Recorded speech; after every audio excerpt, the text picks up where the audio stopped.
ఓం నమో బ్రహ్మాదిభ్యో బ్రహ్మ విద్యా సాంప్రదాయకర్తృభ్యో వంశఋషుభ్యో మహాభ్యో నమో గురుభ్యః. సర్వోపప్లవరహిత ప్రజ్ఞానగణ ప్రత్యగర్తు బ్రహ్మైవాహమస్మి అహం పదార్థరహితః. గురువే సర్వలోకానాం విషజే భవరోగిణాం ఇది సర్వవిద్యానాం శ్రీదక్షిణామూర్తియే నమః. ఓంకార బీజ సిద్ధాంతం పూర్ణ బ్రహ్మోపదేశిక శ్రీమన్నారాయణం సూర్యం సద్గురుభ్యో నమో నమః. యాజ్ఞవల్క్యజనకం సుఖ సాందీపమీశ్వరం కృష్ణమర్జున సంయుక్తం బుద్ధవంజం నమో నమః. బ్రహ్మానంద యోగీంద్రం రామానంద జ్ఞానేశ్వర సాజానంద యోగేశ రామావధూత గురుం భజామి. అంబికా శివయోగేంద్రం వేమన యోగి సద్గురుం నిరంజన వెంకయ్యార్య తిరువెంగళం గురుం భజి. శ్రీధర స్వామి యోగేంద్రం శివరామాఖ్య దీక్షితం సంబాలూరి అప్ప బ్రహ్మ సద్గురుభ్యో నమో నమః. పరశురామ సీతారామ భాగవత కృష్ణ యోగీనాం శ్రీకాళ లక్ష్మణార్య సద్గురుభ్యో నమో నమః. బృహద్వాదిష్ట సిద్ధాంతం పూర్ణబోధోపదేశిక శ్రీ వెంకటేశ్వర యోగేంద్రం సద్గురుభ్యో నమో నమః. ఆత్మానాత్మ అతీతమనిశం కేవలాత్మోపదేశిక శ్రీ వేముల రామయ్యారి యోగేంద్రం సద్గురుభ్యో నమో నమః. చరాచరమతీతం చల పూర్ణోపదేశిక శ్రీ పూర్ణానంద పుల్లయార్య సద్గురుభ్యో నమో నమః. పూర్ణబోధసుధానిధిం పూర్వపుణ్యఫలప్రదం వేదాంతానంద సద్గురుం వెంకటరమణార్య గురుం భజి. పూర్ణానంద పుల్లయార్య పుత్రరత్న మహాగురుం కృష్ణానంద విభం దేవం కృష్ణమూర్తి నమో నమః. పరబ్రహ్మానంద వర్షం పరాపర సమాదర్శం జ్ఞానాజ్ఞాన గీతానంద అశ్వత్థార్య సద్గురుభ్యో నమో నమః. నమోస్తుతే సర్వకాలాకాల ప్రత్యక్షం సర్వోత్తమ సుశాశ్వతం విరహితానంద గురుం వెంకటదాసారం భజే. లక్ష్మీకుమారంభం కృష్ణ సాందీపమాద్యం ఓంకార పీఠ పర్యంతం వందే గురు పరంపరం. జై సద్గురు బ్రహ్మ మహారాజుకు జై. జై శ్రీ పూర్ణానంద పుల్లయారులకు జై. హిందుగల గురు భక్త మండలీకు జై. జై గురుదేవ. జై గురు. జై. నెలమి నిద్రలు మేల్క ఏ విధంబునవచ్చు నా విధంబున కేవలాత్మయందు మూలమేమియులేక పుట్టి తోతి నేను నాకనేకములై అనేకమాయే లోకాలు లోకులు లోకేశులందరూ నాలోనేయుండి నన్నేలు కొనక భాష్యాది గ్రంథముల్ బంధించ నిలుతున్నా చెనెదను ఒత్తు ఈ సెంచెలులకు చిక్కుదునే మహాశయులకే చిక్కగలను నిజ గురుని వద్ద తెలుసునా నిలకడంతా వాసరము వాడపలియా గదాస వినుత విమల సుగుణ ప్రకాశ శ్రీ వెంకటేశ. దినములు గడుపుచు భ్రమలో మునికి తనువును నమ్మకురా జీవా తనువును నమ్మకురా. దినమును నీ వాయు ప్రమాణము దిగవడిపోబుచునుండునురా తను మన ధనములు గురునకు నొసగి గనవలె జన్మకు మోక్షమురా. దినములు గడుపుచు భ్రమలో మునిగి తనువును నమ్మకురా జీవా తనువును నమ్మకురా. గురు బ్రహ్మయని గురుర్విష్ణువని గురుడే గరుడని నమ్ముమురా. గురు బ్రహ్మయని గురుర్విష్ణువని గురుడే గరుడని నమ్ముమురా. గురుడే సాక్షాత్ పరబ్రహ్మమని గురు పదములు భజించుమురా. దినములు గడుపుచు భ్రమలో మునిగి తనువును నమ్మకురా. జీవా తనువును నమ్మకురా. గాలియే మూలము తనువు కురాయి గాలిపోతే మాయనురా. గాలియే మూలము తనువు కురాయి గాలిపోతే మాయనురా. గాలి రాకడా పోకడ జలసితే కలమేల్ కలవలె నొందువురా. దినములు గడుపుచు భ్రమలో మునిగి తనువును నమ్మకురా. జీవా తనువును నమ్మకురా. పంచభూతముల కాయమురా ఇది పంజరమై విలసిల్లునురా.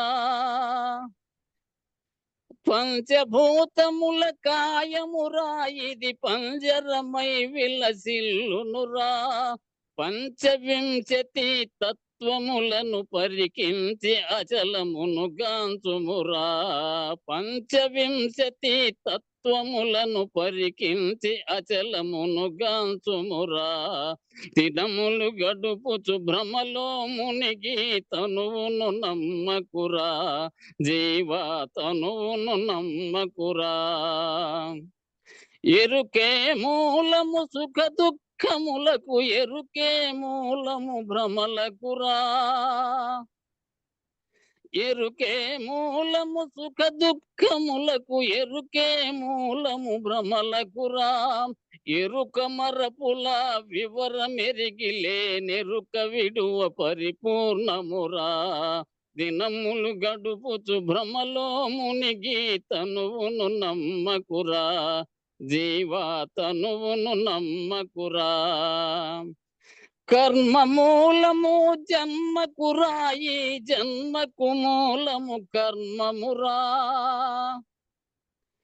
కర్మ మూలము జన్మకురా ఈ జన్మకు మూలము కర్మమురా. కర్మ జన్మల వివరములెరిగితే కనుగొన్న సర్వము మాయేరా. దినములు గడుపుచు భ్రమలో మునిగి తనువును నమ్మకురా. జీవా తనువును నమ్మకురా. వాద భేదములు విడువుమురా గురు బోధనెరిగి బోధించుమురా. వాద భేదములు విడువుమురా గురు బోధనెరిగి బోధించుమురా. ద్వాదశి షోడశి భావము నరసి భేదరహితుడవు గావలెరా. దినములు గడుపుచు భ్రమలో మునిగి తనువును నమ్మకురా. జీవా తనువును నమ్మకురా. భాసురముగ శ్రీ గట్టునాగయా దేశిక వర్యుల సేవించి. భాసురముగ శ్రీ గట్టునాగయా దేశిక వర్యుల సేవించి. వ్రాసి తెల్పెనిటు గాండ్లపాటి రమదాసుడు సద్గురు కృపగాంచి. దినములు గడుపుచు భ్రమలో మునిగి తనువును నమ్మకురా. జీవా తనువును నమ్మకురా. జై సద్గురు ప్రభు మఖరాజుకు జై. గురు పరంపరముకు జై. జై గురు. జై గురుదేవ్. జై గురుదేవ్. జై గురు. అందరికీ జై గురు.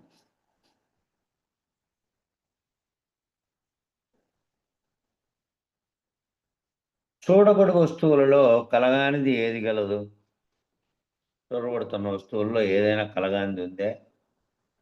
అంత కలే అని చెప్పారు. అదేమో నిద్రలో వస్తున్న కలలాగా, జాగ్రత్తలో చూస్తున్న ప్రపంచం అంతా కలే. చూడబడు వస్తువులన్నీ ఒకప్పుడు ఉంటాయి, మళ్ళీ లేకపోతాయి. అంతా కలే. సర్వప్రపంచం అంతయు కలగానిది లేదు కదా. గురువాక్యం చేత మేల్కొంటే సర్వప్రపంచము జరుగుతున్నటువంటి నీ కళ్ళ ముందర నీ చుట్టూ ఉన్నటువంటి ప్రపంచం అంతా కూడా కలగానిది, ఏదైనా కలగాకుండా నిజంగా ఉన్నదనేదే లేదు. ఎంతవరకు నువ్వు జగత్తును విశ్వసిస్తూ జగత్తు నిజము, నేను అనేది నిజం అనేటువంటి గుర్తెరిగే ఎరుకతో ఉంటావో అంతవరకు నీకు నిజమే జగత్తుగా తోచేది. గురువాక్యం చేత మేల్కొన్నవానికి సర్వప్రపంచము, సర్వవస్తు ప్రపంచము కళ్ళ ముందు ఉన్నది, చుట్టూ ఉన్నది అంతా కూడా వ్యావహారికంగా జరుగుతున్నది అంతా సర్వ వ్యవహారంలో కూడా కలే.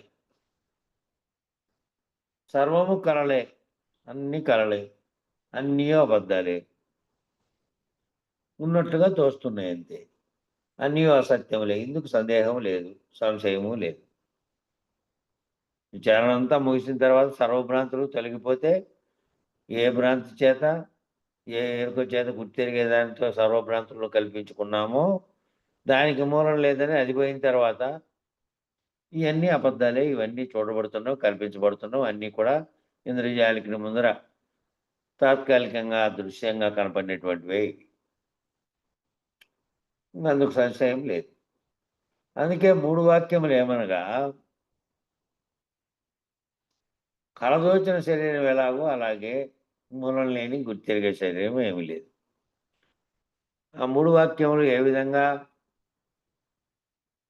ఉన్నాయో దాంట్లో కలగొచ్చిన శరీరం ఎలాగో అలాగే మూలం లేని గుర్తెరిగే శరీరం ఏమీ లేదు. ఈ ఉత్త బట్టబయలు ఏమీ లేదు. 3 వాక్యాల్లో అది చెప్పింది.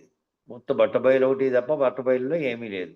బట్టబయలులో కలిగింది ఇది, సృష్టించబడినది అన్నదంతా గుర్తిరిగే ఎరుక చేత కలిగినదే తప్ప నిజానికి అది ఏది బట్టబయలులో దేనికి ఆస్కారం అదేమీ ఇవ్వదు.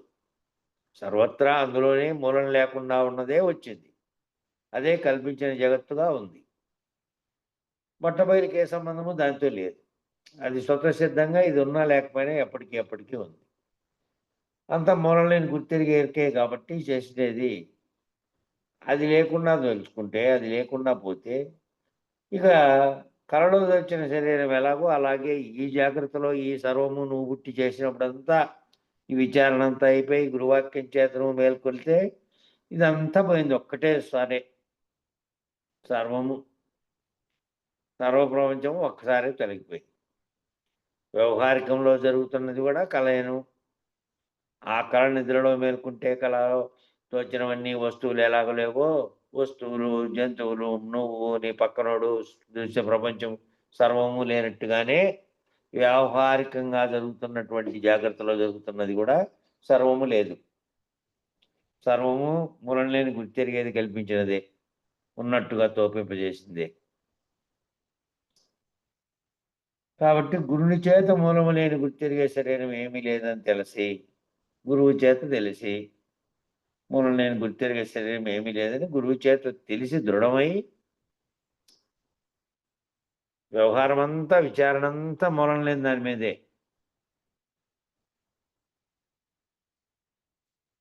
ఎప్పటికీ స్వతసిద్ధంగా ఉండే దాని మీద ఎక్కువ వ్యవహారమే లేదు, ఏవి విచారణే లేదు.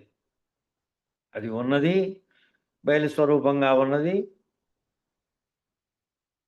సర్వము శూన్యంగా ఉన్న సమయంలో కూడా అది ఉన్నది. సర్వము కల్పించబడినప్పటికీ కూడా ఉన్నది, సర్వము లయమైనప్పటికీ కూడా ఉన్నది. అది ఈ వ్యవహారములన్నీ ఈ జగత్తుగా కనపడినది, తోచనిది, తన్మాత్రలు రాకముందు, గుణాలు రాకముందు అవ్యక్తంగా ఉన్నప్పటి నుంచి వ్యక్తమైనప్పటి నుంచి కలిగినటువంటి మహదహంకారము సమిష్టిగా కలిగి ఆ వ్యష్టి అహంకారంగా నేను అనేది గుర్తెరిగే వరకు కలిగిన పరిణామాలన్నీ కూడా మూలం లేకుండా వచ్చినవే. మూలం లేని గుర్తెరిగే చైతన్యం అనేటువంటి ఎరుకే సర్వమును కల్పించబడినటువంటి చేసింది ఇదంతా. కాబట్టి మూలంలో అదే ఇది లేకపోతే దీనికి సంబంధించినవే విచారణ అంతా ఇదే. ఇది లేకుండా ఈ కళ వేడితే గురుమేల్క చేత, అది కూడా గురుని చేత మూలము లేని గుర్తెరిగే శరీరం ఏమీ లేదని తెలిసి దృఢమై, దృఢముతో ఆ దృఢంతో కూడా ఇది లేకపోవడమే మేల్క. ఏ దృఢము? గురువు చేత మూలం లేని గుర్తెరిగే శరీరం ఏమీ లేదని తెలిసి దృఢమై ఆ దృఢంతో కూడా ఇది లేకపోవడమే. ఆ దృఢమైనది కూడా దానికే, మూలం లేని గుర్తెరిగేదానికే. కాబట్టి ఆ గుర్తెరిగేదే గుర్తు లేకుండా ఆమె ఆ దృఢంతో సహా పోవాలింక. నువ్వు లేకుండా, గుర్తెరిగేది లేకుండా నీలో ఉంటే భావం భావాతీతం అయిపోయింది. నిర్ణయించేది ఏమీ లేదు.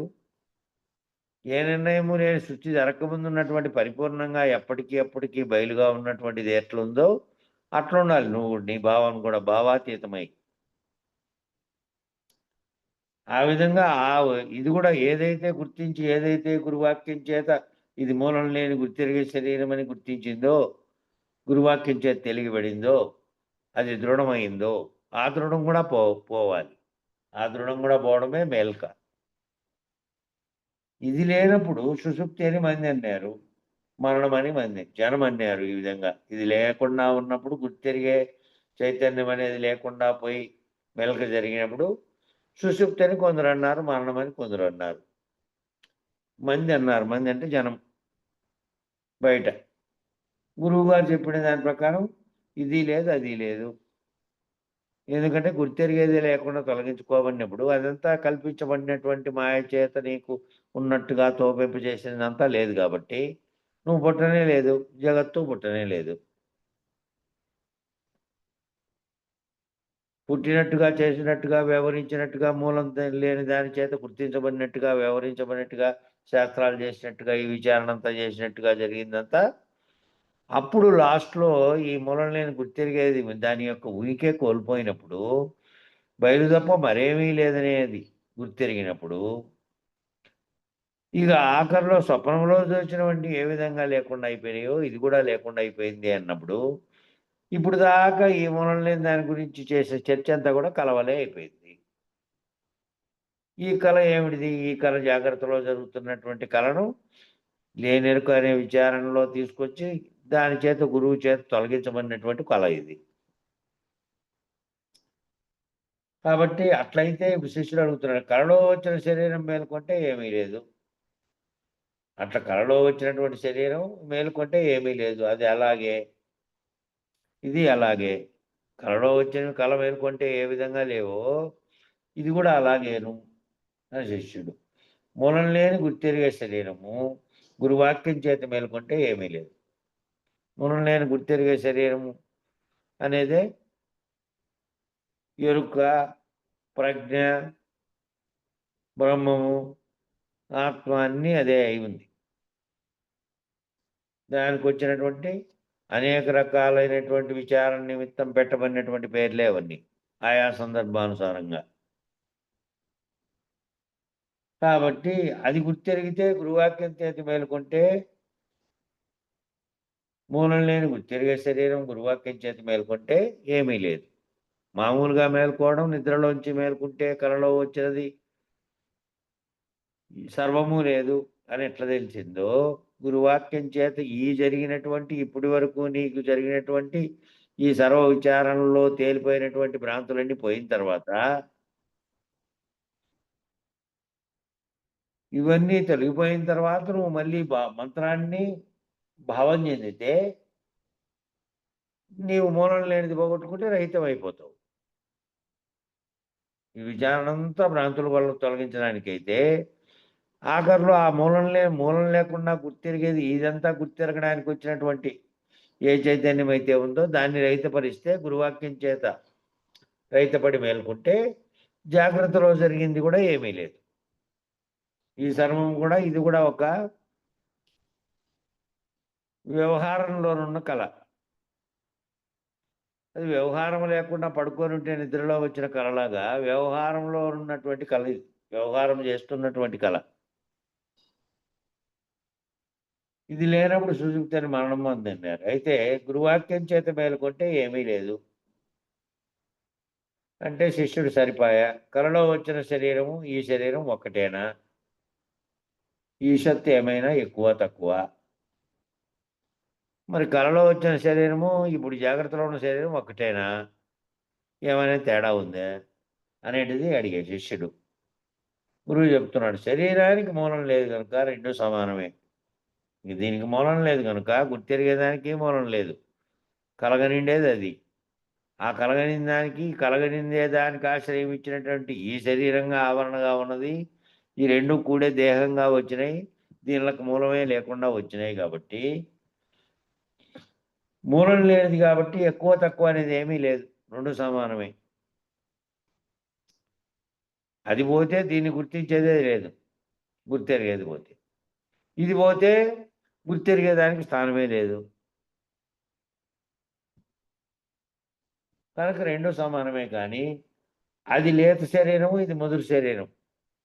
అది లేత శరీరం అని ఎందుకన్నారు? అది కళలో వచ్చింది. కళలో రూపాత్మకమైనటువంటి నామరూపాత్మకమైనటువంటి దృశ్యముని కళలో కనపడి, ఆ దృశ్యములో ఆ నిజంగా కనపడినప్పుడు వ్యవహరించినట్టే కాసేపు వ్యవహరించింది కళలో. ఏనుగొచ్చినట్టు, తిప్పకొచ్చినట్టు, నువ్వు పరిగెత్తినట్టు, పరిగెత్తిపోయి మీ తోటలోకి పోయి మంచి ఎక్కినట్టు, మళ్ళా దూకి పరిగెత్తినట్టు, అది కూలి చేసినట్టు, ఏవేవని చర్యలు జరిగాయో వాటి యొక్క దృశ్య రూపం, సూక్ష్మతరంగా ఉన్నటువంటి దృశ్య రూపం వచ్చింది కళలోకి. నిజానికి వస్తువులు భౌతికంగా వచ్చి నిన్ను భయపెట్టి చూపెట్టి ఏవేవో తిప్పలు పెట్టి అవన్నీ చేయలే. కళలో ఏమైనాయి? సూక్ష్మ రూపంలో ఉన్నటువంటి రూపాలు కళలేకొచ్చి అవన్నీ జరిగినట్టే. మేలుకుంటానే దృశ్యము అదృశ్యమైపోయింది. అక్కడ వచ్చినటువంటివన్నీ కళలోకి వచ్చినవన్నీ ఏవీ లేవు అనేది మామూలుగానే నిద్రలోంచి మేల్కొంటే జరిగింది. కాబట్టి అదేముంటుంది? ఏ శరీరానికి వచ్చింది అది? భౌతికంగా జాగ్రత్తలో ఉన్నప్పుడు జరుగుతున్నదేమో మనకు నిజమే అని ఎదురవుతుంది. దారిలో పోతే, అడవి లేకపోతే నీకు అనేక రకాలైనటువంటి వ్యవహారాలన్నీ ఎదురైతాయి. మనుషులు ఎదురైతున్నారు, మాట్లాడుతున్నారు, ప్రశ్నిస్తున్నారు, జవాబిస్తున్నావు, సర్వ వ్యవహారాలు చేస్తున్నావు జాగ్రత్తలో. ఇదేమో స్థూలదేహం మేల్కొనే ఉంది కాబట్టి, ఎదురుగా జరుగుతున్నది కాబట్టి, స్థూలదేహం మేల్కొని ఉన్నప్పుడు గుర్తెరిగే దాంతో అన్నీ చేస్తున్నావు జాగ్రత్తలో. స్థూలదేహం నిద్రపోయినప్పుడు సూక్ష్మ స్థితిలో ఉన్నటువంటి లేత శరీరం అంటే సూక్ష్మ శరీరం. సూక్ష్మ శరీరం కలగనింది. ఆ కళను దానికి అభిమానిగా ఉన్న తేజస్సును గుర్తుపెట్టుకొని మళ్ళీ నీకు గుర్తు చేసింది అదే. ఈ జాగ్రత్తలో ఉండేదేమో ముదురు శరీరం అంటే స్థూలంగా ఉంది. ఇది స్థూలంగా ఉంది, కంటికి కనపడుతోంది, వ్యవహరిస్తోంది జాగ్రత్తలో ఉన్నప్పుడు. ఇది కళ అని గురుమేలకి చేత తెలుసుకుంటే ఇది జరుగుతున్నది. ఇది కళ అయిపోయిన తర్వాత, ఇది తేలిపోయిన తర్వాత ముదురు శరీరం లేత శరీరం రెండూ లేకుండా పోతాయి. ఈ ముదురు శరీరం ఉన్నప్పటికీ దానికి ఏమీ చైతన్యం లేదు. అది వ్యవహరించేది దాంట్లో ఆ లేత శరీరమే, సూక్ష్మ శరీరమే వ్యవహరిస్తోంది. అదే కలగంటోంది. మెలకువలో ఉన్నప్పుడు అదే సర్వమును ప్రేరణ కలిగించి నీలో ఉన్నటువంటి సర్వ చలనాలకు కారణమైంది. కాబట్టి అది పోతే అది ఇది రెండూ లేవు. గురువాక్యం చేత మేల్కొంటే రెండూ లేవు, రెండూ కలలే. ఈ మూలం లేని గుర్తెరిగే శరీరం అనే ఆవరణం అనాయాసంగా కలలో వచ్చిన ఏనుగు మేల్కొంటే ఏమీ లేదు అని తనకు తానే దృఢం అయినట్టు చూడండి. మూలం లేని గుర్తెరిగే శరీరం అనేది ఆవరణంగా ఉంది. ఈ ఆవరణం అనేటువంటి శరీరంగా, భౌతికంగా ఉండే శరీరం అనే ఆవరణలో ఆ మూలం లేని గుర్తెరిగేది వచ్చి ఈ ఆవరణలో చేరుకొని సర్వమును నడిపిస్తుంది కదా. అది ఎట్లా అంటే అనాయాసంగా కలలో వచ్చిన ఏనుగు మేలుకొంటే ఏమీ లేదు. అదేమో ప్రయత్నం చేసితే వచ్చిందే. ఏనుగు బొమ్మ తయారు చేయాలనే వాడు ఏదైనా ప్రయత్నం చేసి దానికి ఎంత మనువు పూసి అదంతా విసికి దాన్ని తయారు చేసి ఆ రూపాన్ని ఆడ కల్పించి పెట్టాలి. అంటే అటువంటిది కూడా తయారు చేసేటువంటి భౌతికంగా రూపాన్ని తయారు చేసే పని కూడా లేదు, ఏ ప్రయత్నము లేదు. దానికి ఏం చేయాల్సినటువంటి ఏమీ లేదు. కేవలం మూలం లేకుండానే ఆ కళ వచ్చింది. నువ్వు అనుకోకుండానే వచ్చింది. వచ్చి ఏ విధంగా అనాయాసంగా కళలో వచ్చిండే ఏనుగు మేలుకుంటే ఏమీ లేదని నిద్రలోంచి మేలుకుంటానే ఎలా తెలిసిందో, అట్లా ఈ ఆవరణం లేక ఆ మూలం లేని గుర్తెరిగే శరీరం అనేది వచ్చింది, అది కూడా ఏమీ లేదు, ఈ జాగ్రత్తలో జరుగుతున్నది కూడా ఏమీ లేదని గురువాక్యం చేత మేల్కొని తనకు కానీ దృఢమైనట్టు కనుక దృఢమైతే ఆ మూలం లేని గుర్తెరిగే శరీరం ఏమీ లేదని దృఢమైన తనకు తానే పరిపూర్ణమై స్వతసిద్ధమై నిలిచి ఉన్నది. ఈ శరీరం చేత కాదు, ఈ శరీరం కాదు, శరీరం మామూలుగా భౌతికమైనదంతా ఇక్కడనే పోతుంది. ఇక్కడ పోయినప్పటికీ ఇక్కడ భౌతికమైన దానికి ఆశ్రయించినటువంటి ప్రపంచంగా ఉన్నటువంటి భూమితో సహా పంచభూతాత్మకమైనదంతా కూడా మళ్ళీ లయమైనప్పుడు, ప్రళయం జరిగినప్పుడు మళ్ళీ పోయి లయం అయిపోతుంది అందులోకి. ఎక్కడి నుంచి సృష్టి అయిందో ఒకదానికోటి లీనమై మళ్ళా శూన్యంగా మిగులుతుంది, అంతా శూన్యమైపోతుంది.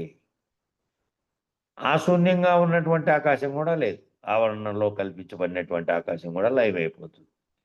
కాబట్టి సర్వము కూడా లయమైపోయేటటువంటి స్థితిలో ఉంటుంది. శరీరం అటువంటిదే కాబట్టి, శరీరం కూడా పంచభూతాత్మకమైంది కాబట్టి దాంతోపాటు అది లయమవుతుంది. వీటన్నిటికీ కారణమైనటువంటి గుర్తెరిగేదే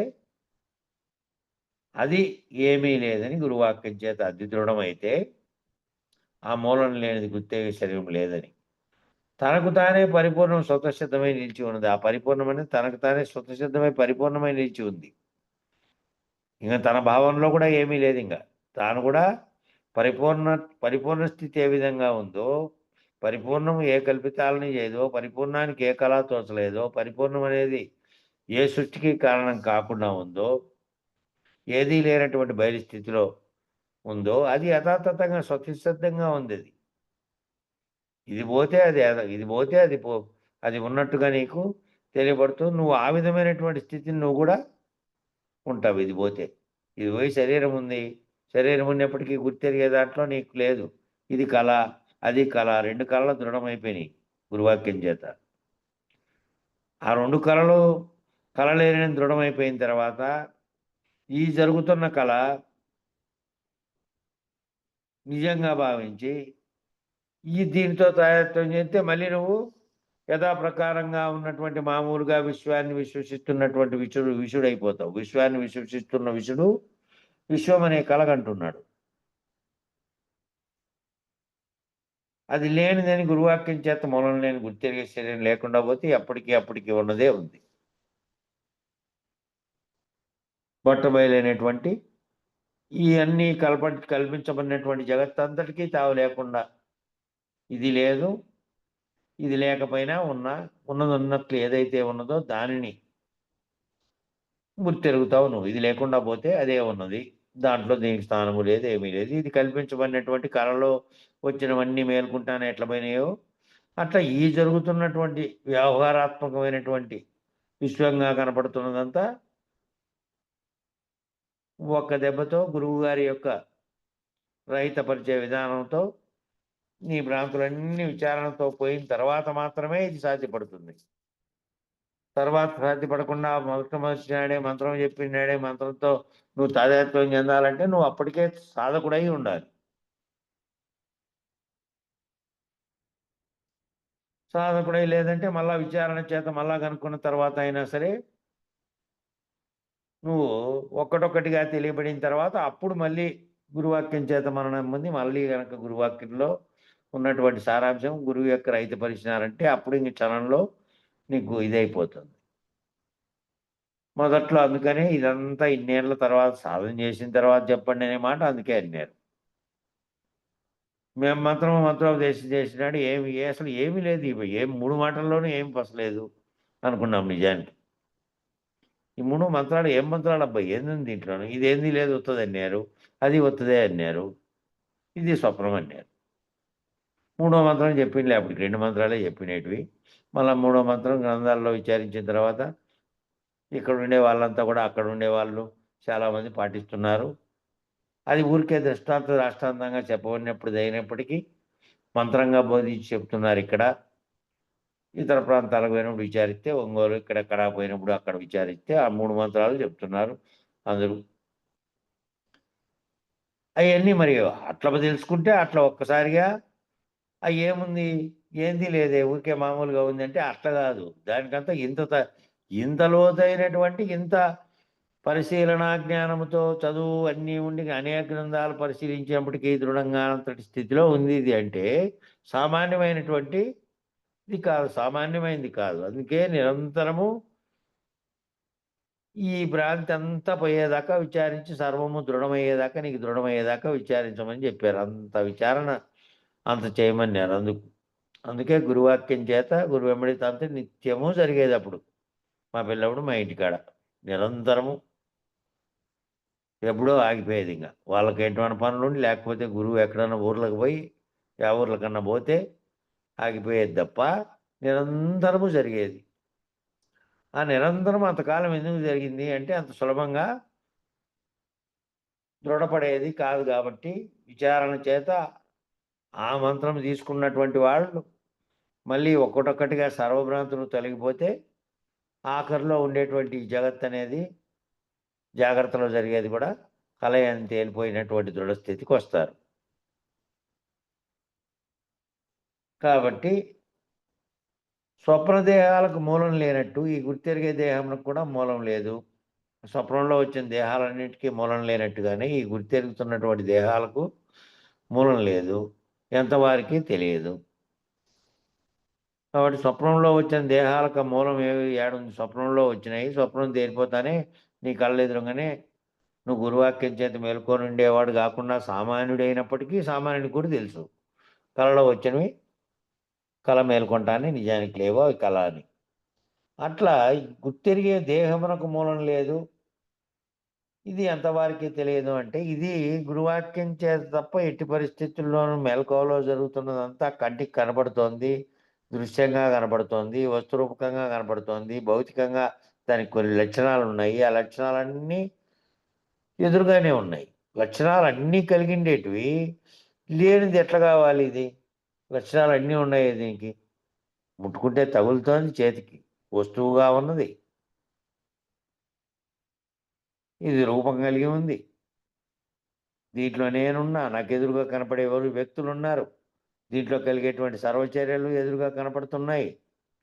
ఇదంతా ఎట్ట కలవలేదు తోచాలి, కలవలేదు వచ్చింది అనేటువంటి అంత సులభంగా తెలవాలంటే గుర్తిరిగే దేహానికి స్వప్న దేహాలకు మూలం లేనట్టు గుర్తిరిగే దేహమునకు మూలం లేదు, అది ఎంతవారికి తెలియదు అంటే దాన్ని దీన్ని పోల్చినటువంటి స్థితిలోనూ మళ్ళీ మూడవస్థలుగా జరుగుతున్నటువంటి దాన్ని అంతటినీ విచారణ ఎందుకు చేశారు? 4వ అవస్థలో సాక్షిత్వ స్థితిలో ఉన్నటువంటి దాంట్లో ఉండి వాటికి అతీతంగా ఉండి వీటిని గుర్తిరిగేటువంటి ప్రత్యేగాత్మ స్థితిలో ఉండి ఆత్మస్థితిలో జరుగుతున్నటువంటి వ్యవహారము, జాగ్రత్తలో జరిగే వ్యవహారము, స్వప్నంలో జరిగే వ్యవహారము, నిద్రలో జరిగేది వ్యవహారం ఏమీ లేకపోయినప్పటికీ నిద్ర కలిగిందే, ఎంతసేపు కలిగింది, ఏ విధంగా కలిగింది, ఏ రకమైనటువంటి చీకాకులు లేకుండా నిద్రపోయిన సంగతిని కూడా ఆ ప్రత్యేగాత్మ స్థితిలో ఉన్నటువంటిది కనుక్కుంటోంది. సాక్షిత్వ స్థితిలో నుంచి తుర్యంగా ఉండి కనుక్కుంటోంది. తుర్యాతీతమైనటువంటిదే. ఈ కనుక్కునేది లేకుండా పోతే ఆ కనుక్కునేది లేకుండా పోతే అదే తుర్యాతీతం. ఏది కనుక్కుంటుందో ఈ సర్వమును గుర్తెరిగేది అది. కాబట్టి ఈ దేహాలకు ఆ స్వప్న దేహాలకు ఈ దేహాలకు మూలం లేదనే దానికి ఎందుకు విచారణ అంతా చేసి ఎండమావులు కాటి నుంచి స్వప్నం కాటి నుంచి లేని వస్తువులన్నీ ఆద్యారోప అపవాదములు చేసి అవి నిజానికి లేనివి అని చెప్పాలంటే మరి ఎందుకు కల్పించబడింది అని అంటే ఆద్యారోప అపవాదం చెప్పడానికి కల్పించబడిందే తప్ప నిజానికి లేనే లేదు. వంద్యాసనుడు అనే పదం ఎందుకు కల్పించారంటే లేని వస్తువు ఉన్నట్లుగా నీకు కనపడుతుంది కాబట్టి, లేని ప్రపంచం ఉన్నట్లుగా నీకు కనపడుతుంది కాబట్టి, లేని వస్తువులన్నీ కుందేటి కొమ్ముతో సహా ఎండమావుల నీళ్ళతో సహా ఉదాహరణలన్నీ చెప్పి ఈ విచారణ అంతా చేసి సర్వభ్రాంతులు తెలిగిపోయినోనికైతే అప్పుడు గురువాక్యం చేత మేల్కుంటే గురువాక్యం చేత ఈ గుర్తెరిగే దేహానికి ఏమీ మూలం లేదు అని తెలియబడుతుంది. ఆ ఎంతవారికి తెలియదని ఎందుకన్నారంటే ఆ ఎంతటి ఉన్నప్పటికీ ఎంత చదువో ఇంకోటో ఎన్ని రకాలైనటువంటి విచారణలు చేసినప్పటికీ ఈ పరిపూర్ణ గురువు చేత ఆ కళ తొలగించబడేటి వరకు తెర మీద నాటకం జరుగుతూనే ఉంటుంది.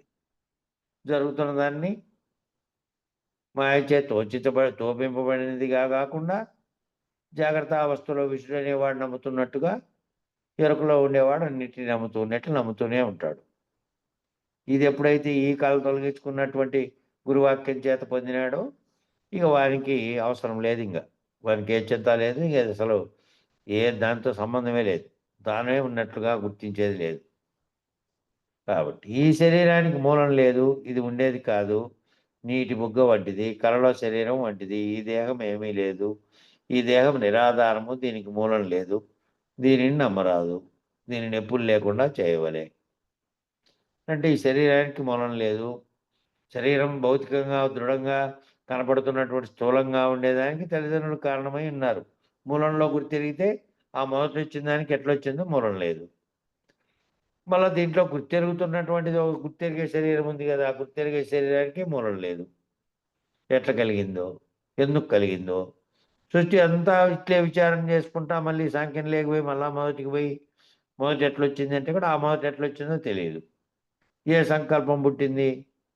అవ్యక్తంగా ఉన్నది అవ్యక్తం కూడా లేకుండా ఉన్నప్పుడు వ్యక్తమైన ఇచ్చేమో వ్యక్తమైంది అనుకో, మాదంకారము సృష్టిలో మళ్ళా అన్నీను క్రమం ప్రకారం సాంఖ్యం ప్రకారం. అది కూడా లేనప్పుడు అవ్యక్తం కూడా కలగకుండా కేవల బయలుగా ఉన్నప్పుడు,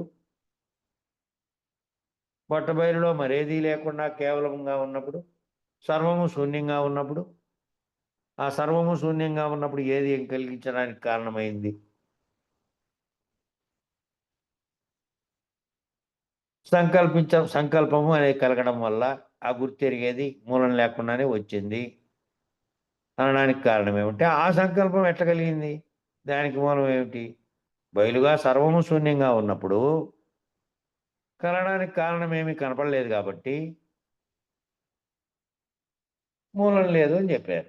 వ్యక్తం కావడానికి కూడా కారణం ఏదో తెలియలేదు కాబట్టి మూలం లేదు దీనికి అని నిర్ణయం చేసినారు. కాబట్టి ఈ శరీరానికి మూలం లేదు, గుర్తెరిగేదానికి కూడా మూలం లేదు, ఇది ఉండేది కాదు, ఇది అది రెండు కలిసే ఒక దాంట్లో ఇది ఆవరణగాను, అది దాంట్లో ఉన్నటువంటి ఇది గృహంగాను, అది గృహస్థుడుగాను, ఇది దేహంగాను, దేహిగాను, క్షేత్రంగాను, క్షేత్రజ్ఞుడుగాను ఉన్నాయి కలిసే. అది ఉండదు, ఎప్పటికైనా కూడా పోతుంది అనేది నీ కళ్ళ ముందే చూసావు అనేక మందివి. నీటి బుగ్గ వంటిది, గాలి ప్రేరేపణ చేత బుగ్గ ఏర్పడింది. ఎంతసేపు ఉంటుంది? క్షణకాలం ఉంటుంది, క్షణం లోపలే పోతుంది. మళ్ళీ గాలి తొలగిపోతానే నిశ్చలమైనటువంటి నీళ్లు యథాతథంగా ఉన్నాయి. కలలో శరీరం వంటిది ఇది, ఆ నీటి బుగ్గ వంటిది, కలలో నీటి బుగ్గ ఎట్లా లేదో క్షణంలోనే కలలో శరీరం కూడా లేదు, క్షణంలోనే కళ మేల్కొంటానే లేదు. ఈ దేహం ఏమీ లేదు, కళలో దేహము లేదు, ఈ దేహము లేదు ఏమీ. ఈ దేహంగా ఉన్నది కూడా గురుమేలకి చేత తెలుసుకోవాలి, అదేమో అది మామూలుగానే తెలిసిపోయింది. ఈ దేహం ఏమీ లేదు, ఈ దేహం నిరాధారము, దీనికి మూలం లేదు, దీనికి ఆధారము ఏమీ లేదు, దీనిని నమ్మరాదు, దీనిని ఎప్పుడూ లేకుండా చేయవలే. ఆ ఎప్పుడూ లేకుండా చేయవలే. ఆ ఎప్పుడూ లేకున్నాను అంటే ఏ అవస్థలోనూ ఇది ఉన్నదని గుర్తెరిగేదానికి లేకుండా, ఈ అవస్థలతో నిమిత్తం లేకుండా, ఆ రెండిటితో కాకుండా ఈ జాగ్రత్తలో జరుగుతున్నట్టుగా భావిస్తున్నటువంటి కళ అంతా ఎప్పుడు స్టార్ట్ అయిందో, నీ జన్మతో నువ్వు భావిస్తున్నటువంటిదంతా నిజంగా అది లేకుండా పోతే ఇది సుదీర్ఘమైనటువంటి కళ. కాబట్టి ఇది ఎప్పుడూ లేకుండా చేయవలేనంటే మళ్ళీ దీంట్లో బీజం కనుక ఉంటే మళ్ళీ వస్తుంది. కాబట్టి ఎప్పుడూ లేకుండా చేయవలంటే మళ్ళీ జన్మ లేకుండా, మళ్ళీ రాకుండా, మళ్ళీ రాకడా పోకడా అనేటువంటి దాన్ని తగిలించుకోకుండా చేయాలి. దీన్ని నమ్మరాదు, దీన్ని ఎప్పుడూ లేకుండా చేయాలంటే ఎప్పుడూ లేకుండా చేసేకి ఏ విధమైనటువంటిది లేదు నీలో, నీకు సొంతంగా అది లేదు. ఈ చెప్పబడిన దాని విచారంతో కూడా ఈ భ్రాంతంతా తొలగిపోకుండా ఆఖరిలో ఆ మూలం లేని గుర్తెరిగేది కూడా ఈ జాగ్రత్త అవస్థలో జరుగుతున్నది కూడా కలేననేటువంటిది దృష్టాంత దాష్టాంతాలతో గురువాక్యం చేత నీకు రహితపరిచినప్పుడు అప్పుడు నీకు లేకుండా అవుతుంది. బీజం కూడా నశిస్తే లేకుండా అవుతుంది. ఏ కొంచెం మిగిలి ఉంది అన్నే నిన్న వచ్చింది కానీ నిన్న మొన్న వచ్చిన వాక్యం. అంతా పోయింది తప్ప 5% ఉంది అన్నీ కూడా ఆ 5% మూల కారణంగా మళ్ళీ ఆ 5% కూడా మళ్ళీ పెట్టడానికి అవుతుంది, కారణమవుతుంది. కొంచెం వేరు మిగిలి ఉన్న మొక్క మళ్ళీ పుంజుకోవడానికి అవకాశం అవుతుంది. బీజము మిగిలిందంతా పోయి ఆ కొన పై భాగంలో ఉంటుంది, అది ఉంటే చాలు. అది భూమిలో కొడితే యథాతథంగా మళ్ళా మలుస్తుంది. కాబట్టి అది లేకుండా చేయాలంటే ఈ విచారం చేత దీనిని ఎప్పుడూ లేకుండా చేయాలంటే ఈ పరిపూర్ణ గురువులైనటువంటి అశరీరుడైనటువంటి గురుమూర్తి చేత మాత్రమే దాన్ని లేకుండా చేసేటువంటి విచారణ ఉంటుంది. దాన్ని లేకుండా చేసేటువంటి శక్తి కూడా ఆ గురువుకు ఉంటుంది. కాబట్టి నీవు ఎప్పటికీ ఎప్పటికీ కూడా లేనివాడవే, ఎప్పటికీ లేవు. ఇది జరుగుతుంది కదా, ఎప్పటికీ లేకుండా ఈ వ్యవహారం ఇప్పుడు దాకా ఈ వయసు వచ్చేదాకా జాగ్రత్త అవస్థలో చేసినటువంటివి, దాంతో పొందినటువంటి అనుభవాలు, దాంతో పొందినటువంటి నీ పిల్లలు, నీ కంటి ముందు కనపడుతున్నవి, పొందినటువంటి ఆస్తులు, నామరూపాత్మకంగా కనపడుతున్నటువంటి వస్తు ప్రపంచం, దాంతో పొందిన సుఖాలు, ఇవన్నీ తెలుస్తున్నాయే. ఈ తెలుస్తున్నవన్నీ గుర్తెరిగేదానికి తెలుస్తూ ఉన్నాయి. గుర్తెరిగేదే తెలుస్తున్నాయి. గుర్తెరిగేదాని యొక్క సూక్ష్మ రూపంలో ఉన్నదే కళను గుర్తించింది. కళలో వచ్చినవి లేవని మెలకువ చెందుతాని. స్థూల రూపంలో ఉన్నది స్థూల రూపంతో ఉన్నటువంటి దాంతో స్థూల ప్రపంచంతో బంధాన్ని కలిగి చుట్టూ ఉన్నటువంటి ఏర్పాటు చేసుకున్నదంతా కూడా ఇది తనకు తానుగా గుర్తెరుగుతోందా? ఈ చుట్టూ ఉన్నటువంటి కల్పించుకున్నటువంటి బంధాలతో సహా, వస్తు ప్రపంచంతో సహా జాగ్రత్త అనేటువంటి వ్యవహారంలో నువ్వు పుట్టినప్పటి నుంచి ఇప్పటి వరకు వచ్చినటువంటి దృశ్య ప్రపంచం, వస్తు ప్రపంచం, బంధము, తర్వాత పిల్లలు, చుట్టూ ఉన్నటువంటి బంధాలు, నీకు కారణమైనటువంటి నీ ముందు తల్లిదండ్రులు, ఇవన్నిటినీ భావిస్తున్నది ఏది? శరీరమే ఇప్పుడు దాకా వచ్చింది. నా పుట్టినటువంటి ఫలానివి చూసా, ఇవి చూసా, అవి చూసా, ఇవి గెలిగినాయి, అవి గెలిగినాయి, వాళ్ళు పుట్టిన వీళ్ళు పోయిరి, మళ్ళా వీళ్ళకి వేరి, గుర్తులన్నీ ఉన్నాయి. గుర్తులన్నీ గుర్తెరిగేదానికి ఉన్నాయి. స్థూలంగా ఉండే ఈ శరీరమే అనుభవించినప్పటికీ, దీంతో బంధం చేతనే పిల్లలు కలిగినప్పటికీ, దీంతో బంధం చేతనే చుట్టూ ఉన్నవన్నీ బంధుత్వాలు ఏర్పడినప్పటికీ, దీంట్లో దీన్ని అంతటినీ గుర్తెరిగి చూస్తున్నది ఏంది? గుర్తెరిగి చూస్తున్నది మూలం లేకుండా నీలో ఉండి గుర్తెరుగుతోంది అది. ఆ స్వప్నాన్ని ఏదైతే కనిందో, ఆ స్వప్నాన్ని మళ్ళీ చెప్పిందో, ఈ స్వప్నాన్ని మూలం లేని గుర్తెరిగేది తెలుసుకుంటున్నది, అదే గుర్తెరుగుతోంది. అది లేకుండా జడంగా ఉండే వ్యవహరించినటువంటి శరీరంగా ఉండేటువంటి స్థూలంగా ఉండేటిది ఏమి? స్థూలంగా ఉండేది పనిముట్టుకు ప్రేరేపణ కల్పించి చేయిస్తున్నది అదే. చేయించినందువల్ల దీనికి ఏర్పడిన బంధాలుగా ఉన్నటువంటి కొడుకు, కోడళ్ళు, పిల్లలు, బామర్ది, బావ, తమ్ముడు, అన్న, తల్లి, తండ్రి అనే బంధాలన్నింటినీ శరీరానికి ఏర్పరిచినటువంటిది ఏది? మూలం లేని గుర్తెరిగే దాని ప్రేరణ చేతనే సర్వచర్యలు ఈ శరీరం చేసింది. కాబట్టి కళలోనిది ఏ విధంగా కళలోనిది లేకుండా ఎట్లయిపోయిందో, ఇది ఎప్పుడూ లేకుండా చేయవాలంటే ఎప్పుడూ లేకుండా చేయగలిగేటికి ఈ విచారణ అంతా చేసినప్పుడు నువ్వు ఎప్పటికీ లేనివాడవే, ఎప్పటికీ లేవు. ఆ కళను కన్నటువంటిది గుర్తెరిగిందో, ఈ జాగ్రత్త అనే దాంట్లో జరుగుతున్నటువంటి దృశ్య ప్రపంచము, ఈ బంధాలన్నింటినీ కల్పించి గుర్తెరిగేటట్టు నీకు చేసిండేటువంటి ఆ గుర్తెరిగేదాన్ని పోగొట్టుకోవడానికి విచారణ చేస్తే, అప్పుడు విచారణ తర్వాత నువ్వు భ్రాంతి పోతే నీకు ఈ దేహము లేదు. ఈ దేహంలో అది కల్పించి ఏదైతే ఉన్నదో అదే లేదు. నీవుంటే ఉంది దేహం. నీవంటే నీలో గుర్తెరిగేది. ఇక నేననేది, నీవనేది గుర్తెరిగేదే. దేహంగా ఉన్నటువంటి ఆకారం కాదు. ఆ పేరు పెట్టమని శరీరం, ఆ శరీరంలో ఉండి గుర్తెరిగేది ఉంది. అదే ఇదంతటిని గుర్తు చేస్తోంది కాబట్టి, చేయిస్తోంది కాబట్టి, అదే ప్రేరణ కాబట్టి, అది ఉంటే ఈ దేహం ఉంది. నీవుంటే ఉంది దేహం. నీ ఉనికికి రాకడకు పోకడకు జాగా లేదు. నీ ఉనికికి రాకడకు పోకడకు ఏమిటికి ఏమీ లేదు. ఆ నేననే కల్పించబడినటువంటి దాంతోనే అదంతా ఉన్నది. ఎప్పటికీ స్వతసిద్ధంగా ఉండే పరిపూర్ణంలో దీనికి అంతటికీ ఏ దానికి స్థానం లేదు. ఇదంతా నీకు నిజ గురూపదేశం అయితే, నిజ గురూపదేశం, గురూపదేశం అనేది మామూలుగా గురూపదేశం అన్ని రకాలైనటువంటివి జరిగేది.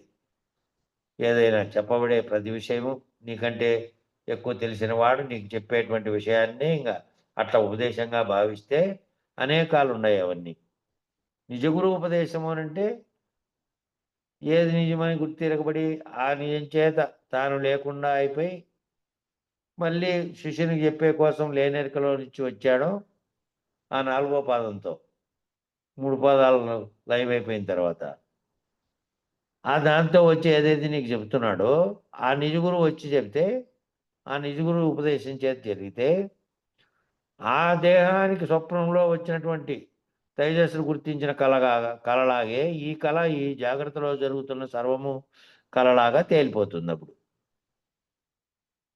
కళలో వచ్చిన శరీరం మేల్కొంటే ఎలాగేమీ లేదో అలాగే గురువాక్యం చేత ఈ మూలం లేని గుర్తెరిగే శరీరం ఏమీ లేదు. ఈ ఉత్త బట్టబయలు ఏమీ లేదు. బట్టబయలుగా ఉన్నటువంటి సృష్టి జరగకముందు ఏదైతే ఎప్పటికీ ఉందో దాంట్లో కల్పించబడినటువంటి జగత్తుగా ఉన్నది, కల్పించిన దానికి కారణమైనది పోతే ఏమీ లేదు. ఈ గుర్తెరిగే శరీరం లేదు, ఉత్తబట్ట బయలులో ఏమీ లేదు. కోటి మాటలకు ఇదే జ్ఞాపకము. అనేక సార్లు ఎందుకు ఇది ఇచ్చినారంటే ఇక నువ్వు కోటాను కోట్ల మాటలన్నీ, కోటాను కోట్ల పదాలు, కోటాను కోట్ల గ్రంథాలు, కోటాను కోట్ల జన్మలు ఎత్తి ఏం చేసినప్పటికీ సర్వము ఒక్క మాటతో ఒక్క దీనితో ఆ పోగొట్టుకోవాల్సినటువంటి మాట అదే. కాబట్టి దాన్నే అది గుర్తిరుగుతూ ఉండాలి. వ్యవహారంలో ఉన్నప్పటికీ ఏం చేస్తున్నప్పటికీ గురువాక్యం చేతి ఏం మాటలకు కోటి మాటలకు ఏంది జ్ఞాపకము, కళలో వచ్చినది ఎలా వచ్చిందో అలాగే ఈ జాగ్రత్తలో అంతా జరుగుతోంది. కళలో దానికి మూలం లేకనే వచ్చింది పోయింది. ఈ జాగ్రత్తలో ఉన్నటువంటిది మూలం లేకనే వచ్చింది. ఈ శరీరం అనే ఆవరణను కలిగి ఉన్నట్లే సర్వానికి కాలమైనటువంటి గుర్తెరిగేటువంటి ప్రజ్ఞానం ఏదైతే మొదట కలిగిందో అది ప్రపంచాన్ని వ్యక్తం చేసింది. ఆ ప్రజ్ఞానం లేకుండా ఉంటే దాన్ని గుర్తించేది లేదు, దీన్ని గుర్తించేది లేదు. బ్రహ్మాండంగా ఉండేటువంటి జగత్తుగా ఉన్నటువంటి సర్వగోళకాలతో కలిసి అంతా విశ్వరూపం ధరించినటువంటిది కలయే. దాన్నంతటినీ విచారించినది కలయే. ఈ నిర్ణయానికి వచ్చిందేది కలే. సర్వము కలే. సర్వం కలయి నువ్వు లేకుండా పోయినప్పుడు గురువాక్యం చేత ఏమీ లేకుండా పోతే ఏమీ లేదు. ఈ ఉత్తబట్ట బయలే ఏమీ లేదు.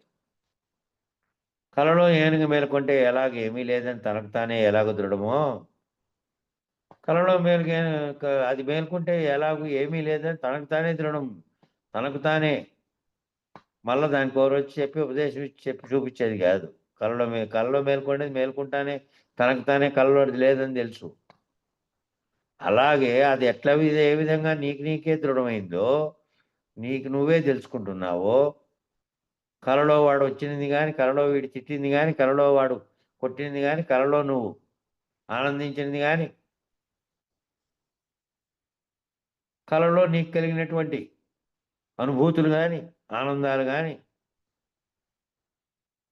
స్వప్నంలో జరిగినటువంటి స్పర్శ మాత్రమైనటువంటి ఆ అనుభూతి ఏదైతే కలిగినట్టుగా జరిగిందో నిజానికి భౌతిక శరీరానికి జరగలే. అక్కడ భౌతిక శరీరం ఉండి ఆ శరీరానికి ఆలింగనం కానీ, ఆ శరీరానికి స్పర్శ కానీ, ఆ శరీరానికి ఏ విధమైనటువంటి ఇది కలలే. కలలో కలిగిన శరీరాలు కేవలం రూపమాత్రంగా వచ్చినటువంటి దృశ్యాన్ని కల్పించినాయి, లేని దృశ్యాన్ని కల్పించినాయి. అక్కడ లేని దృశ్యము లేనిదని వెంటనే మెలకు వస్తానే తెలిసింది. నీకుగానే తెలిసింది. దానికి ప్రత్యేక విచారణ లేకుండానే తెలిసింది. కాబట్టి తనకు తానే అది ఎట్లా దృఢమైందో అలాగే సూచన చేత ఈ మూలం లేని గుర్తెరిగే శరీరం అలాగే సూచన చేత, గురువుగారు చెప్పే సూచన చేత ఏది నీ కళలో వచ్చింటే ఆ కళ నీకు ఎలాగో మెలకువ చెందుతానే లేవో, ఏది ఈ సుదీర్ఘమైనటువంటి జాగ్రత్త అనే కళ జరుగుతుందో,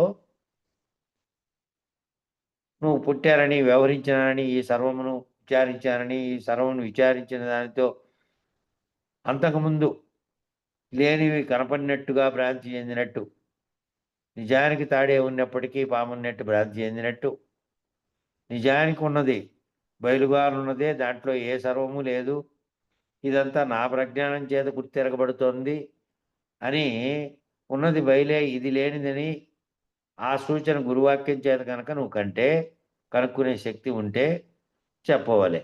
సూచన చేయంగానే కనుక్కునే శక్తి ఉంటే ఆ విధంగా సూచన చేయాలి. అప్పటి వరకు కనుక్కునే శక్తి కలగాలి అంటే ఈ విచారణలో పాలు పంచుకొని ఈ విచారణ చేత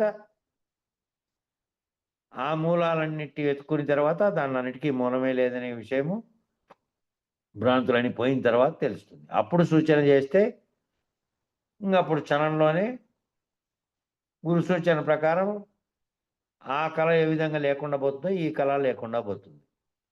ఈ జాగ్రత్త అనేటువంటి ఈ జరుగుతున్న కళ. ఇది కూడా లేదు, అది కూడా లేదు. రెండు లేనివైనటువంటి స్థితిలో తాను లేడు, తనకు బోధించి తన కళను తొలగించినటువంటి గురువు కూడా లేడు. ఇద్దరు లేనటువంటి స్థితి. కాబట్టి అటువంటి ఆ స్థితికి వచ్చిన తర్వాత విచారణ చేసి ఆ స్థితికి వచ్చిన తర్వాత సూచన చేయంగానే గుర్తిరిగేటట్లు వాళ్ళు మారిన తర్వాత అప్పుడు సూచన చేయాలి. చేయంగానే కనుక్కునే శక్తి ఉంటే చెప్పవాలి. లేకపోయినా చెప్పేవారే తెలియనివారు, చెప్పేవారే తెలియనివారు అన్నారు. చెప్పేవారు తెలియని వారంటే చెప్పేవారికి ఆల్రెడీ లేరు వాళ్ళు. ఆ చెప్పే గురువు ఆల్రెడీ తాను లేకుండా రహితమైనటువంటి స్థితిలో తన గురువు చేత తాను ఆ స్థితిని పొంది ఉన్నాడు. ఆ గురువుని చేత నువ్వు లేనెరుకలో నుంచి పోయి వస్తే లేనెరుకలేకొచ్చి చెప్పారు. సరే, మంత్రోపదేశం అవన్నీ చెప్పారు. చెప్పిన తర్వాత నీకు దీక్షా దక్షతలు రావాలి కాబట్టి నువ్వు దీక్ష అది లేకుండా ఊరికే దారిలో పోయేటప్పుడు సరే పని కొన్ని విషయాలు చెప్పావనుకో, ఎందుకు దారిలో పోయేవాడు మళ్ళీ నిన్ను గురువుగా స్వీకరించి నీ పాదం బట్టి నీ దగ్గర వచ్చి విచారణలో ధర్మబద్ధంగా కూర్చొని మళ్ళీ నీ ఆలోచనలతో ఎందుకుంటాడు అని అంటే ఏదో ఆశ్రయించాడు కాబట్టి ఉపదేశం పొందింపజేస్తే మంత్రం చేసి ఆ తర్వాత దాని యొక్క అంతరార్థాలన్నీ విచారణ చేత నీకు ఎరిగించడానికి ఇంతకాలం బట్టి ఆ ఇంతకాలం తర్వాత మళ్ళీ ఆఖరిలో సూచన. ఈ మంత్రాలేమో అప్పుడే చెప్పారు, 3 మంత్రాలు అర్థం. మళ్ళీ ఈ విచారణలో 3 మంత్రాలు వెనక ఉన్నటువంటి పరమార్థం ఏమిటి మళ్ళా అనేదే ఈ విచారణ అంతా. అదంతా అయిపోయిన తర్వాత ఇంకా సూచన చేసిన తర్వాత ఆఖరిలో అప్పుడు సూచన చేస్తే అప్పుడు లేదు, ఇంకా తాను లేడు, గురువు లేదు, ఇద్దరు రహితులైనటువంటి స్థితిలోకి పోయినారు. ఇంకా అది కనుక్కోలేదు అనుకో, అప్పుడు కూడా కనుక్కోలేదు. ఈ విచారణ అంతా జరిగింది. ఈ విచారణ అంతా జరిగినప్పటికీ మళ్ళా పోయి సూచన చేసినప్పటికీ తాను లేనటువంటి స్థితిని కలుపుకోకుండా మళ్ళా సందేహం మిగిలింది, మళ్ళీ శంకలు మిగిలాయనుకో, ఇంకా అయిపోయాయి. ఇంత సూచన అంతా చేసినంత నిరర్థకమైపోయి మళ్ళీ జాగ్రత్త అనే కళలో నుంచి బీజాన్ని మిగిలించుకుంటూ ఇంకా ఆ సందేహాలన్నీ అట్లే పెట్టుకొని మళ్ళీ ఇంకా రావాలి. మళ్ళీ ఇంకో గురువు ఎత్తి ఇంకో జన్మ ఎత్తి మళ్ళీ రావాలి ఇంకా చెప్పే. కాబట్టి లేకపోయినా చెప్పేవారే తెలియనివారు. చెప్పేవారేమో చెప్పారు, చెప్పేదాన్ని పట్టుకునేటట్లు నువ్వు ఉండాలి. ఆ పట్టుకునేటట్లు నువ్వు కావడానికే ఈ 12 ఏళ్ళ విచారణ అంతా. 12 ఏళ్ళు విచారణ చేయండి, గురువుకు శుశ్రూషలు చేయండి, చతుర్వేద శుశ్రూషలు చేస్తూ అంటి పెట్టుకొని ఉండండి అని ఎందుకు చెప్పారు అంటే అవన్నీ నిమిషంలో క్షణంలో బ్యాటరీ వేస్తానే ఒక్కసారిగా వెలుతురు వచ్చేసిందే చీకటిగా ఉన్న దాంట్లో. పరమ చీకట్లో నీవు కానీ నీ చెయ్యి, నీ కాలు, నీ ముందున్న వస్తువు తెలియనప్పుడు బ్యాటరీ వేస్తానే ఒక్కసారిగా అక్కడి వరకు కనపడింది. ఆ బ్యాటరీ ఎక్కడి వరకు పోయిందో అక్కడి వరకు కనపడింది అనుకో. ఇంకా సర్వము కనపడిండేది ఎప్పుడు? పగులు సర్వము కనపడింది. అప్పుడేమో ఆకాశంతో కనపడింది. కాబట్టి ఈ విచారణ చేత సర్వము పోవాలంటే ఈ విచారణ చేత సర్వము అప్పటి వరకు తెలుసుకొని అప్పుడు ఒక్క క్షణంలో అక్కడ కదా లైట్ వేస్తానే వచ్చినట్టుగా అప్పుడు రహితపరిస్తే అంతకుముందుగా భావించినవన్నీ భ్రాంతులు పోయినాయి కాబట్టి అప్పుడు రహితపరిస్తే మూలం లేకుండా కలలో జరిగినటువంటిదే ఇది కూడాను అనే దృఢం అవుతుంది. ఇది ఇప్పుడు జరిగేటువంటి జాగ్రత్తలో జరిగిందంతా సర్వమును తాను అంత క్షణంలో అప్పుడు పోగొట్టుకోవాలంటే అట్లా ఆ క్షణంలో అదంతా అందుకే. కాబట్టి అట్లా గుర్తెరిగేటటువంటి స్థితిలోకి నువ్వు ఎదిగిపోయి ఉండాలి. లేకపోతే చెప్పిన వారికి కూడా తెలియని వారైపోయిరి. నీ మూలంగా ఆ గురువు కడ తేరకుండా ఆ గురువు కూడా మళ్ళీ ఆ గురువుకంతా చిక్కులు కలిపియే ఇదంతా. ఈ శిష్యుడు దాటవేయలేకుండా ఈ శిష్యుడు దాటుకోలేకుండా ఉన్నాడే. మళ్ళీ సద్గురువు ఆశ్రయించి చెప్పాల్సిందే. అట్లయితుంది కాబట్టి శిష్యుడు మళ్ళీ అనేక జన్మలు ఎత్తినప్పుడు ఆ రమణమహర్షి చెప్పాడే, "ఏం స్వామి నాకెప్పుడైతుంది" అంటే, "అయితుంది లేరా 4-5 జన్మల్లో" అని అన్నాడు. "ఏంటి స్వామి నేను నిన్ను ఆశ్రయించి నేను ఇంతగా" ఇదనంటే, "లేదురా నీ వ్యవహారంలో నీ భ్రాంతులు పోలే. కాబట్టి అంత వినీని ఇప్పుడే కాదు. అయితుంది పో. మన 2, 3 జన్మల్లో అయితుంది నీకు" అన్నాడు. వ్యవహారాన్ని బట్టి అన్నాడాయన. ఈయన వ్యవహారాన్ని బట్టి అనుకో. అట్లా కాబట్టి ఈ కనుక్కునే శక్తి లేకపోయి ఆ గురువుగారు చెప్పింది గ్రహించే స్థితిలోకి కావాలి అంటే, ఆ గురువులైనటువంటి వారికి కూడా ఇది శిష్యులకు మాత్రమే కాదు, గురువులకు కూడా వాళ్ళు కూడా వాళ్ళ వ్యవహారికంలో ఏమున్నప్పటికీ వాళ్ళ గురువాక్యం చేత తాము లేనివారుగా ఉన్నట్టుగా వ్యవహారికంగా ప్రవర్తించేటువంటి భావారహిత స్థితిలో వాళ్ళుండి లేనెరుకలో కేవలం శిష్యునికి చెప్పేకి మాత్రమే అప్పుడప్పుడు ఎరుకలోకి ప్రవేశించి చెప్పి మళ్ళీ తాను ఎరుకరహితమై ఉండాలి ఎప్పుడు. కాబట్టి చెప్పేవారు తెలియని వారనేది అందుకు ఆ మాట అన్నాడు. తాను ఉంటే కళ, తాను లేకపోతే కళ లేదు. కళంతా ఎవరికొచ్చింది? నేననేటువంటి గుర్తెరిగేదానికి వచ్చింది. నేననే గుర్తెరిగేదే ఆ కళను కనింది. మూలం లేకుండా వచ్చిన కళే మళ్ళీ తెలియబడింది. అట్లాగే తానుంటే తాననే భావనతో ఉన్నటువంటి ఈ జరుగుతున్న దాన్ని తాను గనక తాదాత్మ్యం చెందితే జాగ్రత్త అవస్థలో దాన్ని ఆ తాను ఉన్నాడు కాబట్టి తాననే కళ ఉంది. జాగ్రత్తలో కళ, ఆ కళ అన్నీ ఉన్నాయి. తాను లేనటువంటి తాను లేకపోతే నేనని గుర్తెరిగేది గనక లేకుండా రహితమైతే అది లేనిది కాబట్టి అది లేనిది మూలం లేకుండా కళను సృష్టించినట్టు కళలోటి మేల్కుంటే లేకపోయినట్టు జాగ్రత్తలో జరుగుతున్నవన్నీ కేవలం భ్రాంతి చేత ఉన్నట్టుగా తోచించబడుతున్నవే. శరీరం అనే ఆవరణలో కలిగినటువంటి గుర్తెరిగేది నువ్వు పుట్టేప్పటి నుంచి శరీరం మరణించే వరకు కలిగినటువంటి కళ వంటిది. ఆ కళ ఈ కళకు తేడా లేదు. అంతకుముందు తోచినటువంటి అనేక దేహాలు కళలో దోచినటువంటివి లేనివి. ఎట్లని నీకు నీవుగా కనుక్కున్నావో అట్లా గురువాక్యం చేత ఈ కళ లేనిదనేది దృఢం కావాలి. కళదోచిన శరీరం ఎలాగో అలాగే మూలం లేని గుర్తెరిగే శరీరం ఏమీ లేదని, ఇదేమీ లేకపోతే ఎప్పటికీ కూడా ఈ ఉత్త బట్టబయలందు ఇదంతా ఏమీ లేదు. బట్టబయలు తప్ప మరేమీ లేదు. దాంట్లో ఏమిటికి స్థానం లేదు అనేదే నువ్వు గుర్తెరగాల్సింది. ఆ గుర్తెరిగిన దాన్ని కూడా గుర్తు రహితపరచుకోవాల్సింది. ఆ గుర్తును కూడా పోగొట్టుకోవాల్సింది. ఆ దృఢమైనటువంటి దృఢం కూడా లేనిదే అనేటువంటి నిర్ణయానికి రావాలి. కలలో ఏనుగు మేలుకొంటే ఎలాగూ ఏం లేదని ఇప్పుడు చెప్పింది అదే. ఆ దృఢం ఏమీ లేకపోవలే. తనకు తానే ఏమీ లేకుంటే సర్వకాలం ఒక్క తీరే.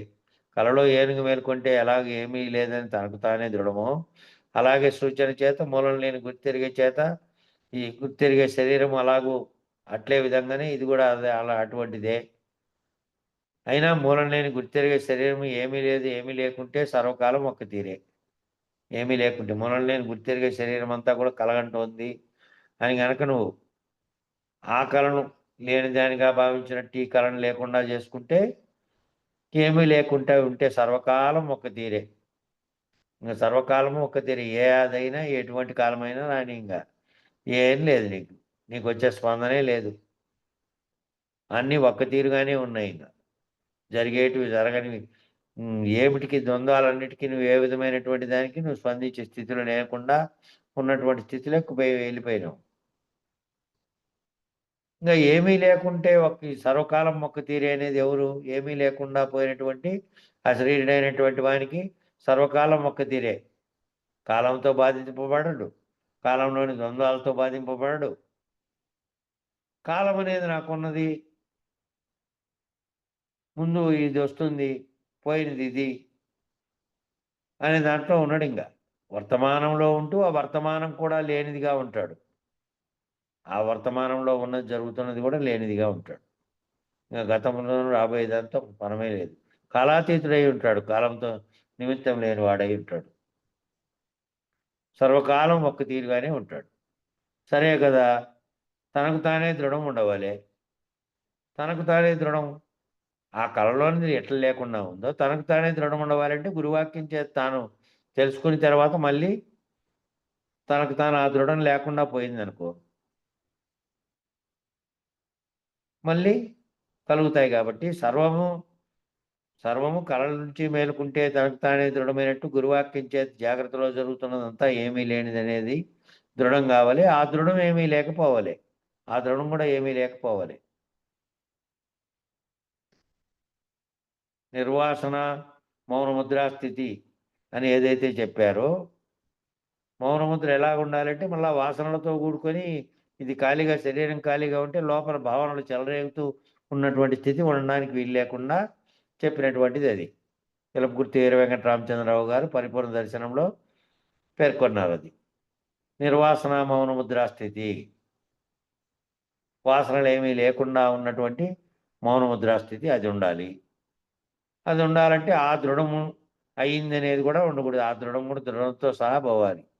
ఏ దానికి దృఢమైందో అది పోయిన తర్వాత ఆ మూలం లేని గుర్తెరిగేది పోయిన తర్వాత అది కూడా లేదు కాబట్టి గుర్తెరిగేదే లేదు కాబట్టి ఆ దృఢము అనేది దేనికి కలిగిందో ఆ దృఢం కూడా పోవాలి. ఇంకా ఏ విధమైనటువంటి మౌనం ఉంది? వాసనారహితమైనటువంటి మౌనం ఉంది. వాసనలు ఏమీ లేకుండా ఉన్నటువంటి మౌనముద్రా స్థితి ఉంది. ఆ స్థితికి రావాలి. ఇక సమయం సరిపోయింది. 129వ పేరాకట్ నుంచి రేపు చెప్పుకుందాం. మంగళం చెప్పండి.